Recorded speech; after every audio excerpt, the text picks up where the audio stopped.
जय गुरु जी।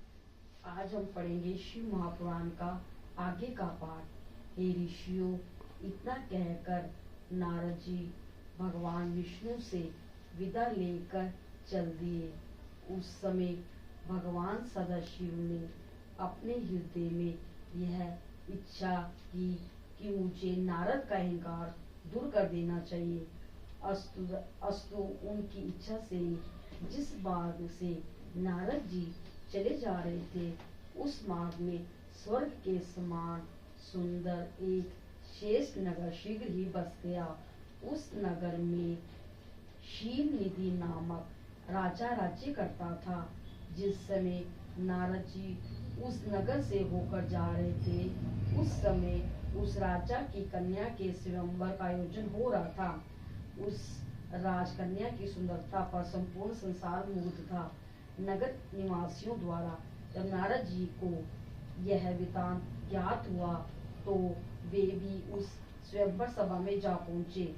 अब राजा शील निधि ने अपनी सभा में नारद जी को पधारते हुए देखा, तो उसने आगे बढ़कर उनका आदर सम्मान किया। फिर उन्हें ले जाकर अपने आसन पर बिठा दिया। इसके उपरांत उस राजा ने अपनी परम सुंदर कन्या को भी बुलाकर नारद जी के सम्मुख उपस्थित कर दिया। बहुत समय तक नारद जी उस कन्या के अनूप स्वरूप को अपलक दृष्टि से देखते रहे।